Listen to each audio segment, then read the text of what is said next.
My name is Sarah Miller. I'm a 40-year-old housewife who's just turned 40.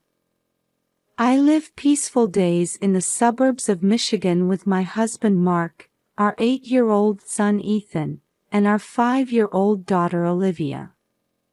As I was making pancakes in the kitchen with the morning sun streaming in, as usual, I felt small arms wrap around my waist from behind. "Good morning, Mom. Are there blueberries in today's pancakes?" I turned around to see Ethan looking up at me with eyes full of expectation. His brown hair was messy from sleep. I couldn't help but smile. "Yes, they're your favorite, aren't they?" "Yay!" Ethan happily bounced around and sat at the table. Olivia came right after, sitting next to Ethan in her pink pajamas. "I want blueberries too." "Of course, there's enough for everyone." Finally, Mark appeared, patting each of the children's heads before giving me a kiss. "Good morning, Sarah. Another lovely morning, isn't it?" "Good morning, Mark." At the time, I didn't realize how precious these ordinary morning scenes were. Weekdays pass by in a flurry.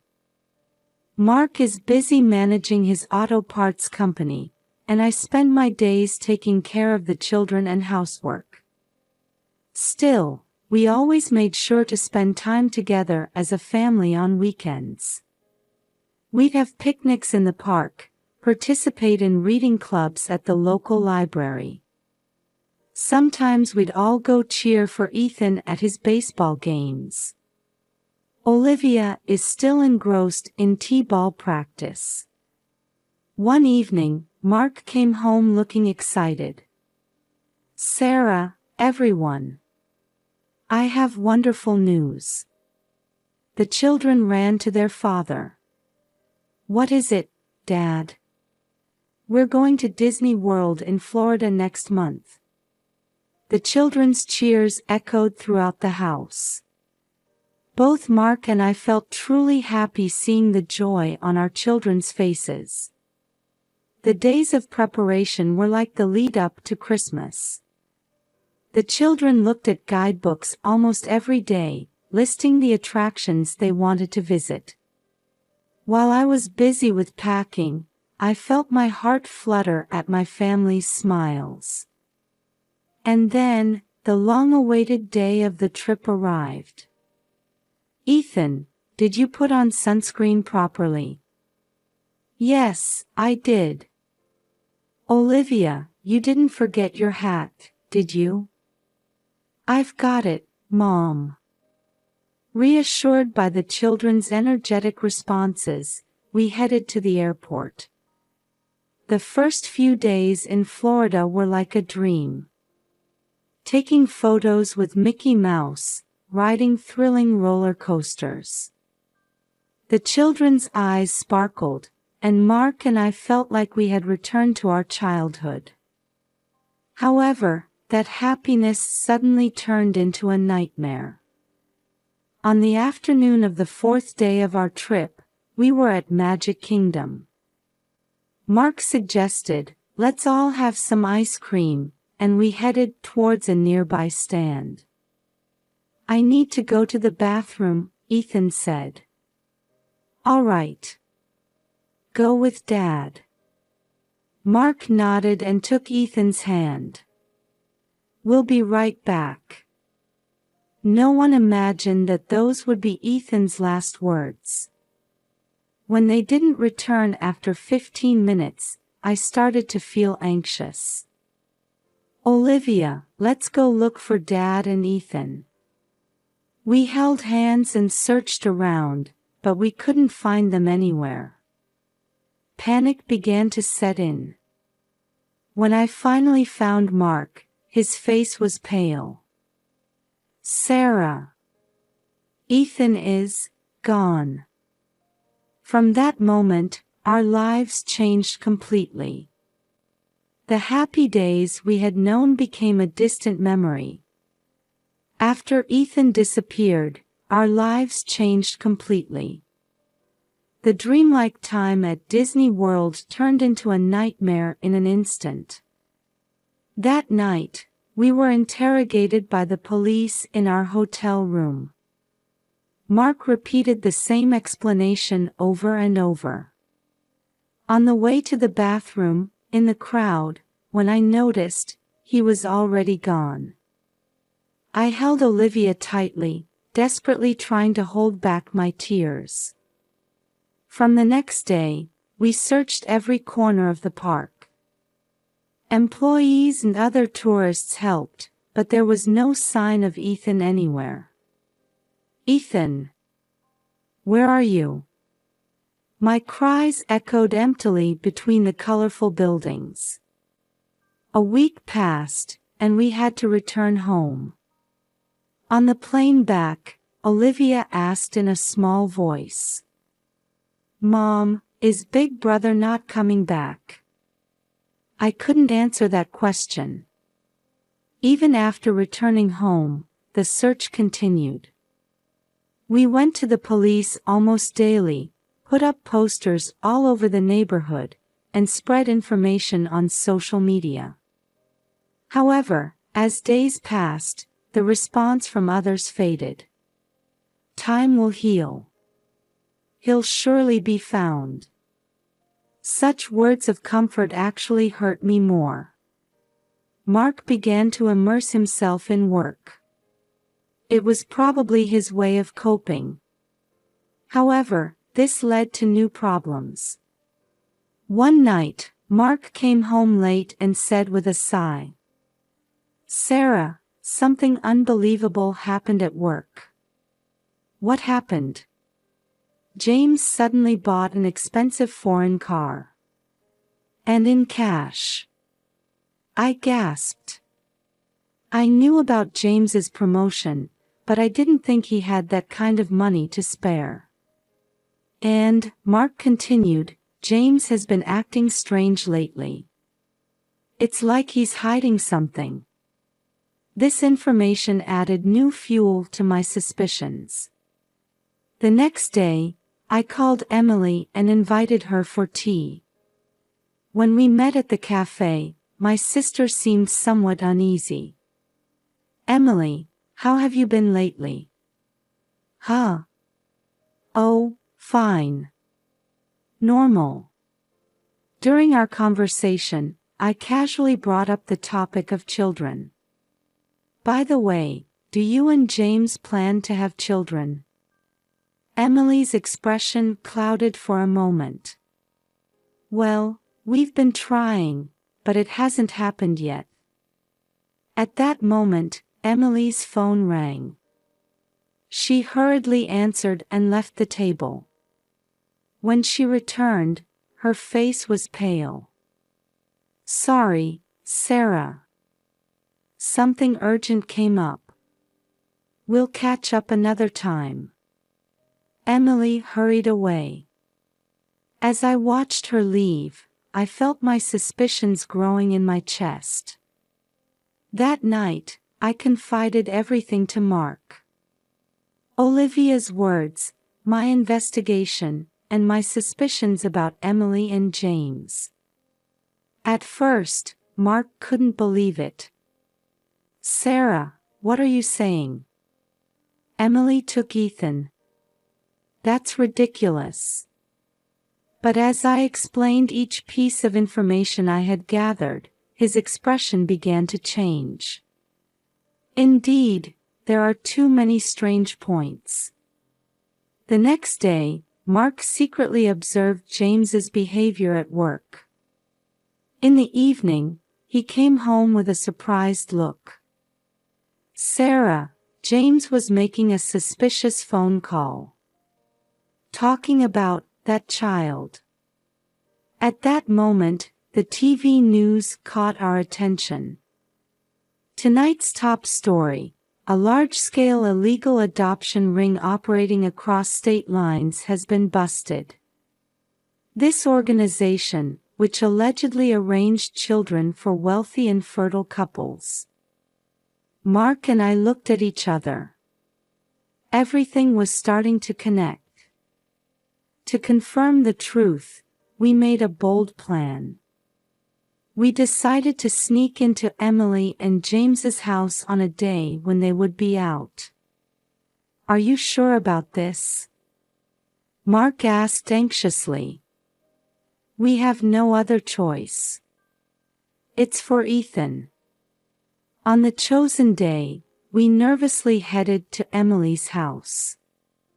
Fortunately, the neighborhood was quiet and deserted. Mark took the role of lookout, and I sneaked in through the back door. The house was eerily quiet. With my heart pounding in my ears, I headed to the second floor. As I approached the spot Olivia had pointed out, I could see a slight misalignment in the wallpaper. With trembling hands, I pushed on the wall, and to my surprise, it opened. A narrow passage appeared, with stairs leading down. "It can't be." I took out my flashlight and carefully descended the stairs. Damp air touched my skin. At the bottom of the stairs, I gasped. There was a small room, and on the bed lay a boy. "Ethan." At the sound of my faint voice, the boy slowly raised his face. Gaunt features, long overgrown hair. But it was undoubtedly my son. "Mom." Ethan's voice was weak, and he looked incredulous. I rushed over and embraced Ethan. The tears wouldn't stop. I'm sorry. Mom took so long to come." At that moment, I heard a noise from upstairs. "Is someone there?" It was Emily's voice. I picked up Ethan and rushed up the stairs. When we emerged into the living room, Emily and James were standing there. "Sarah, what are you doing?" Emily cried out in surprise. "The question is, what are you doing?" I said angrily. "How could you do this?" James tried to step forward, but at that moment, Mark burst into the house. "I've called the police. You can't escape now." The color drained from Emily and James's faces. "No, Sarah." "Let me explain," Emily said, looking on the verge of tears. But by then, the sound of police sirens could already be heard. A few minutes later, police officers entered the house. Emily and James were arrested, and Ethan was taken to the hospital by ambulance. I held Ethan's hand tightly as I rode in the ambulance with him. "It's okay now, you're safe." Ethan smiled weakly. The long nightmare had finally come to an end. In the ambulance, I held Ethan's emaciated hand tightly.